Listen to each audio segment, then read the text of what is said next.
What's up guys? Today I'm doing a video review of shooting earmuffs, and I happen to have all three of the main products on the market right now on Amazon. So I figured this could be a really great comparison to give you an idea of the differences between the three models and the three brands and help you understand which one is the best option for you. So first of all, let's talk about the size. Here we have the Peltor Range Guard. Here we have the Walker's Razor, and here we have the Howard Impact Sport. And you can probably tell that they're in order of size. The Peltor are the smallest, and the Howard Impact Sport are the biggest. Okay. Now, I have a fairly big hat. My wife has a slightly smaller hat, and I can say that both the Peltor and the Walkers fit me right. The Howard Impact Sport don't. They're actually too big even for me. And for my wife, both of these two don't fit right, and this is the only one that can fit her well. So if you have a medium to small hat, this is definitely your best bet. If you have a medium large hat, both of these are pretty good options, and I would say that this is only a good option if you have quite a large hat, because you can just tell that the cups are bigger, the loop is bigger, they're just bigger. And the main problem with shooting earmuffs is that if they're too big, they're not going to be able to create a proper seal around your ear, and sound is going to get in and they're not going to protect your ears. So that kind of defeats the purpose. It's it's probably the most important thing to have proper seal of the cups around your ear. So this is as far as size. In terms of comfort, now comfort is related to size. It's also related to how the padding, the foam is, and I would say both of these are pretty good. The Peltor and the Walkers they're fairly comfortable. The foam is pretty soft, and they don't apply too much pressure on your head.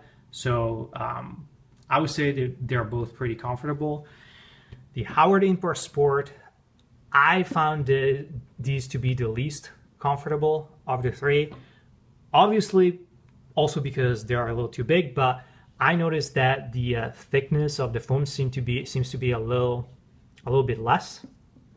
And I don't know if you can tell, but if you compare this to this, you can probably see that there is a little bit more thickness here and here as well. So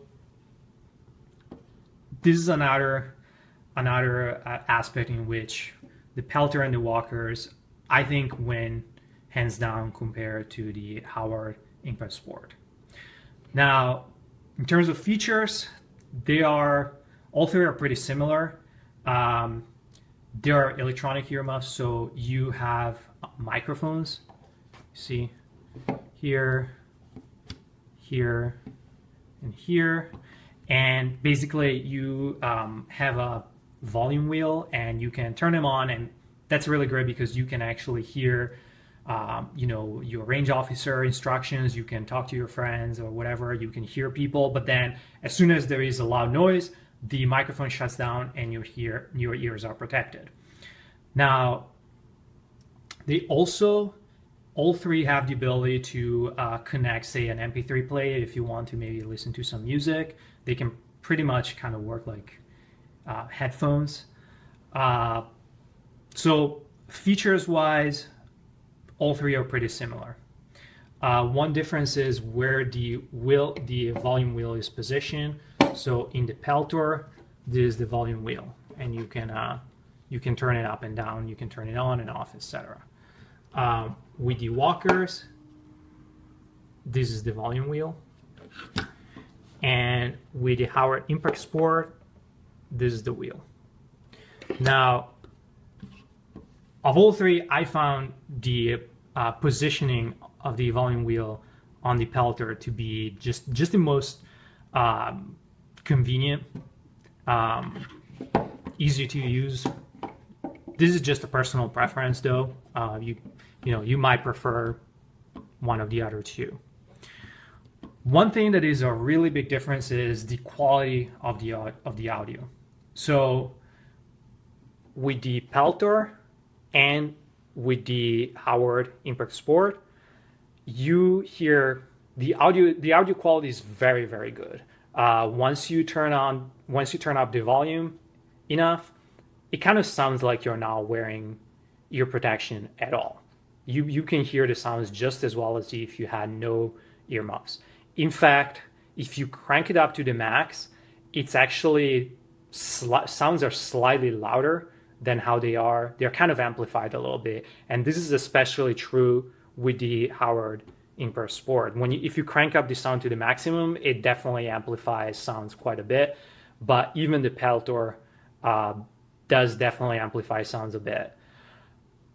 The Walker's Razor, the audio quality is terrible. It really sucks. Voices sound just really kind of artificial. It kind of almost sounds like you're talking to somebody at the phone, and the voice is kind of just, artificial, and sounds kind of sound weird. Like if you were, I don't know, in a hallway or something, or a small room, and there is that kind of bizarre sound distortion. So in terms of sound quality, by far the Peltor and the Howard are they're very good, and they're by far much better than the Walker's Razor. I actually find the weird sound distortion with the Walker Razor kind of distracting and really annoying. So also the loop shape is slightly different with the Peltors. It's a little more rounded, and with the Walkers and the Howard, it's a little more kind of almost square shaped in a way with angles. Again, personal preference. I find this to fit my head just more naturally, and my wife also agrees that these ones are the ones that fit the best. So my personal opinion is that of all three, the Peltor Range Guard are way better. I'm not saying that the other ones are necessarily super bad, but they just have some kind of flaws, some kind of problems that I just think make them inferior. Again, you might have a really big head, and you might find that if the Howard Impact Sport fit you well in terms of quality, they're pretty good. The sound quality is pretty good. The seal might be, I don't know, maybe not as great, but again, if your head is big enough, maybe they can still create a pretty good seal. But overall, in terms of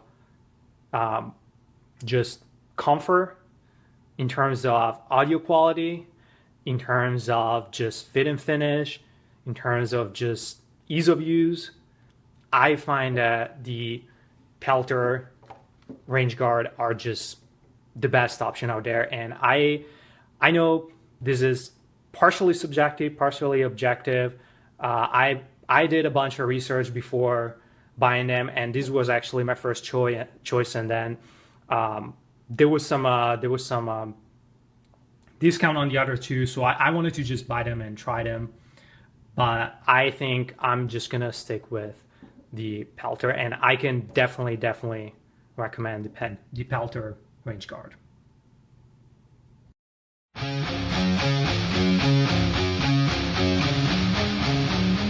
This is a review of the Howard Leight Impact Sport earmuffs. These are electronic earmuffs, and I am doing this video review because I actually think that highly of them. I have to start by saying, as an audio engineer, I really have to protect my hearing.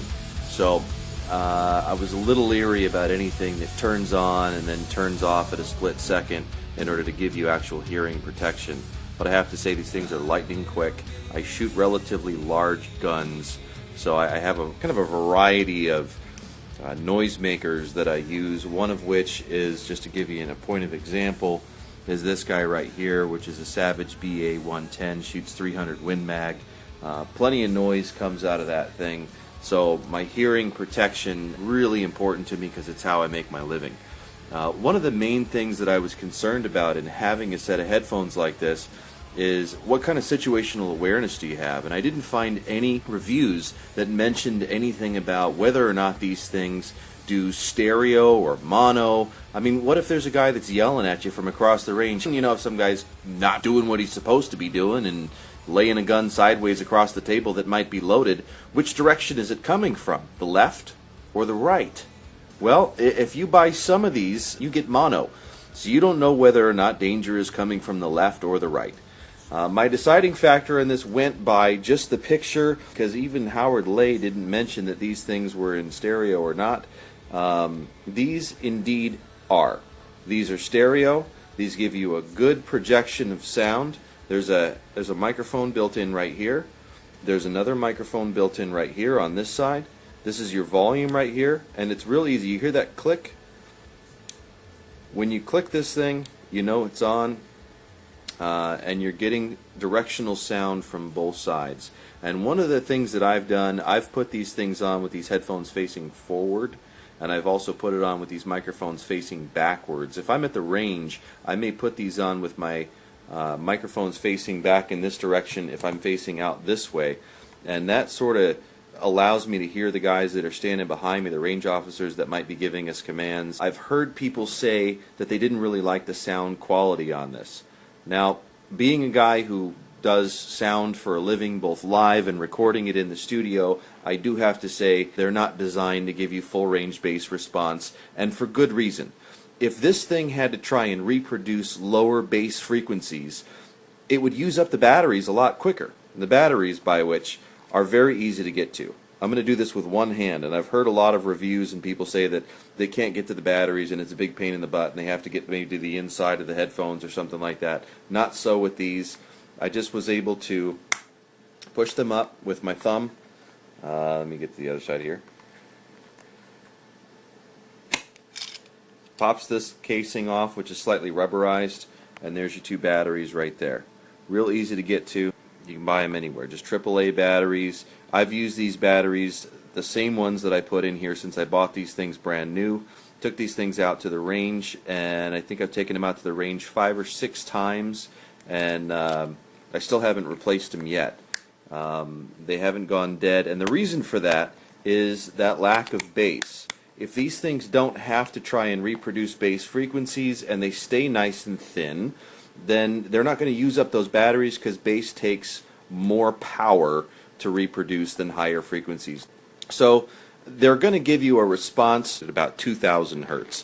Bass is all the way down the range at about 120 hertz, down to 80 and 60. That's where you hear like kick drums and bass players playing. Human hearing is up here in about 2,000, and then when you get up into about 8,000 and 10,000, then you get up into like hi-hats and overhead cymbals and things like that. But these are things that you really don't need with this. What you need is to hear humans, and you need to hear high things like branches breaking behind you if you're out hunting or something like that, or something falling if you're in an industrial situation. They fold up very nicely, by the way. This makes them nice and compact and easy to pack. Like I said, the batteries on this thing are great. It's got a little 1/8-inch jack down here in the bottom, so if I want to hook up my iPod to it and play some music, not really recommended for while you're out on the range or in dangerous situations, but they do actually play music quite well. And while they're playing music, they give you the continued ambient sounds of the outside surrounding area in stereo, and they compress immediately as soon as there's gunfire or a loud noise or anything like that. These were about, I think I bought them from Amazon. I think they were $49 or something, somewhere around that range. Every penny worth it. If these were $75, they'd be worth it. Here's the problem, and here's where these guys succeeded. You're trying to look down the barrel of a rifle. You're trying to look down the scope. So here's an empty stock here, just to give you an example. If we're looking backwards, and you're trying to get your cheek nestled in that position so that you can look up there, what's your main problem? These things are keeping you from being able to get your cheek in there, and as you try to put your cheek in there, you end up pushing the headphones out of the way. The thing I like about these Howard Leights is they thought about this. they actually made these things slim enough to where you can pretty much, I mean, granted you're still wearing headphones, but you can pretty much still get your cheek right in that spot, and you can still see, and you can find the parallax. That's something that was not lost on me. The fact that these things are slimline is not a mistake at all. It's not because they wanted to be cheap. It's not because they thought they would look cool. It's because you've got to find the parallax, and you've got to squish your face up against the side of that stock in order to do it. That ain't going to work. They protect my hearing. I'm a sound engineer. I'm a sports shooter. I love going out to the range whenever I can. I don't want to lose my hearing because it's what I do for a living. I couldn't recommend these things better. That's why I spent the time and made a video. They're great. Buy them.